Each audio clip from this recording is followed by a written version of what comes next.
लेकिन सवाल यह है कि आखिर शाहजहां शेख कौन है जिनके समर्थन में सुबह 7 बजे लोगों की इतनी भीड़ जुट गई। तो टीएमसी नेता शाहजहां शेख फिलहाल जिला परिषद में पदाधिकारी हैं और इससे पहले वो नगरपालिका के चेयरमैन थे।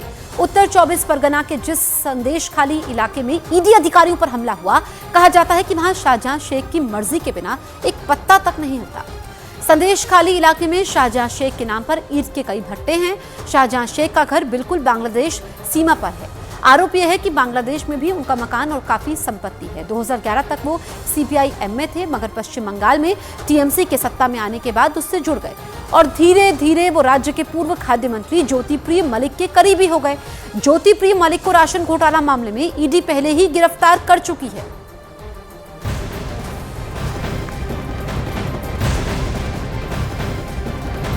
और एक बड़ी खबर आपको बता दें, अयोध्या में रामलला की प्राण प्रतिष्ठा के पहले विवादास्पद बयानों का दौर अब थमता हुआ नहीं दिखाई दे रहा। एनसीपी नेता जितेंद्र अहवार के बाद अब नालंदा से जेडीयू सांसद कौशलेंद्र कुमार ने भी प्राण प्रतिष्ठा कार्यक्रम में आमंत्रण को लेकर बहुत विवादास्पद बयान दे दिया है। सांसद महोदय से जब ये पूछा गया कि क्या आपको रामलला की प्राण प्रतिष्ठा में शामिल होने का न्योता मिला है, इस पर वो बहुत भड़क गए और उन्होंने कह दिया कि ना तो किसी के बेटे की शादी है और ना ही किसी के पिता का श्राद्ध है जो कोई न्योता देगा। के बेटा के बियाह है जो निमंत्रण दे रहा है, निमंत्रण उनको जो देगा, वो नहीं दिया था। हम न गए थे अयोध्या।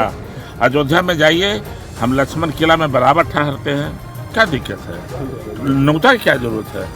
अच्छा, क्या लग रहा है वो न्योता क्यों दे रहे हैं? किन्हीं के पिताजी का श्राद्ध है कि किन्हीं के औरत बेटा का बियाह है? बताइए। वो जो न्योता दे रहा है वो बेवकूफ आदमी न्योता दे रहा है। वो अयोध्या सबका है। अगर कोई कब्जा में लेना चाह रहे हैं तो उनके कब्जे में थोड़ा अयोध्या हो जाएगा। हालांकि राम मंदिर के निर्माण और रामलला की प्राण प्रतिष्ठा को लेकर विवादित बयान देने वाले कौशलेंद्र कुमार अकेले नेता नहीं है। इससे पहले भी विपक्ष के कई नेता इस पर बयानबाजी कर चुके हैं। एनसीपी के नेता जितेंद्र अहवार ने भगवान श्री राम को मांसाहारी बताया था। इसके पहले कांग्रेस नेता सैम पित्रोदा कह चुके हैं कि देश राम मंदिर पर अटका हुआ है और वो राम मंदिर गान से परेशान है। अजदुद्दीन ओवैसी कह रहे हैं कि अयोध्या में 6 दिसंबर 1992 को हुई घटना नहीं भूलेंगे। समाजवादी पार्टी के नेता स्वामी प्रसाद मौर्य ने हिंदू धर्म को धोखा बता दिया है। समाजवादी पार्टी के सांसद शफीकुर रहमान बर्क राम मंदिर के प्राण प्रतिष्ठा पर कह चुके हैं कि इतिहास में काले दिन के रूप में 22 जनवरी दर्ज होगा। और जब समाजवादी पार्टी के वरिष्ठ सांसद ऐसी बयानबाजी कर रही हैं, प्राण प्रतिष्ठा कार्यक्रम को इतिहास का काला दिन बता रही हैं, तब समाजवादी पार्टी की नेता डिंपल यादव का कहना है कि वो तो मन से भगवान राम के साथ हैं। डिंपल यादव कह रही हैं कि सबको भगवान राम के आदर्शों को अपने जीवन में उतारना चाहिए। हम तो मन से भगवान राम जी के साथ हैं। मैंने पहले भी बोला था कि हम सबको भगवान जो राम उनके आदर्शों को अपने जीवन में उतारना है और उनके मार्ग पे चलना है। तो जो राम जो कर रहे हैं उनको अपने आप से पूछना चाहिए कि क्या वो भगवान राम के जो आदर्श हैं, जो उनके संस्कार हैं, क्या वो उनको अपने जीवन में उतार पाए हैं कि नहीं उतार पाए हैं।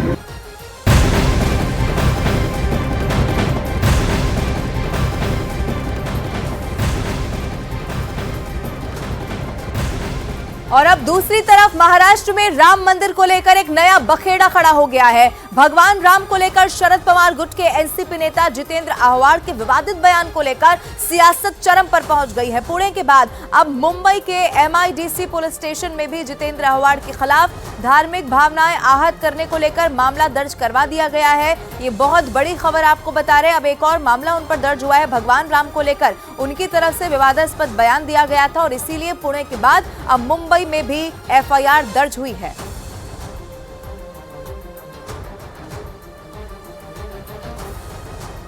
हालांकि जितेंद्र अहवार के भगवान श्री राम को लेकर दिए गए विवादित बयान पर जारी विरोध के बीच शरद पवार के एक बयान को लेकर भी बखेड़ा खड़ा हो गया है। शरद पवार ने क्या बोला है, यह हम आपको बताते हैं। देश में फिलहाल गाय, गौमूत्र और गौशालाएं चल रही हैं। ये शरद पवार ने बयान दिया है जिसको लेकर के बखेड़ा खड़ा हो गया है और इस तरह के बयान सामने आ रहे हैं। शरद पवार के इस बयान पर बीजेपी ने कड़ी आपत्ति जाहिर की है। बीजेपी नेता और महाराष्ट्र के विधायक राम कदम ने कहा कि शरद पवार को ये बयान इस बात को दर्शाता है कि जो बात जितेंद्र अहवार ने कही, शरद पवार उसका समर्थन करते हैं। आपके लिए वो गाय होगी पर हमारे लिए वो गौ माता है। आपके लिए केवल वो मूत्र होगा, पर हमारे लिए गौ माता का गोमूत्र पवित्र गोमूत्र है। और यह बयान शरद पवार जी का उस समय आता है जिस समय उनके गुट के नेता अवार्ड भगवान श्री राम के बारे में धड़ल्ले से कहते हैं वो मांसाहारी थे। श्रीमान शरद पवार जी, आपका यह बयान और आपके चेले का बयान यह स्पष्ट करता है कि आप घोर हिंदू विरोधी हो।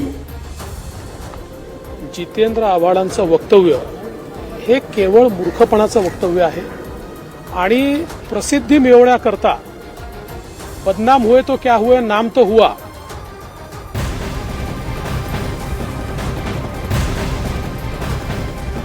एक तरफ जहां राम मंदिर को लेकर सियासी बयानबाजी हो रही है, दूसरी तरफ कई मुस्लिम नेता राम मंदिर का स्वागत कर रहे हैं। इत्तेहाद मिल्लत काउंसिल के प्रमुख मौलाना तौकीर रजा ने अयोध्या में बन रहे राम मंदिर का स्वागत किया। उन्होंने कहा कि राम मंदिर हिंदुओं की आस्था का केंद्र है। मौलाना तौकीर रजा ने कहा कि राम मंदिर के लिए हिंदू समाज ने बहुत कुर्बानियां दी हैं और सभी को हिंदुओं की आस्था की कद्र करनी चाहिए।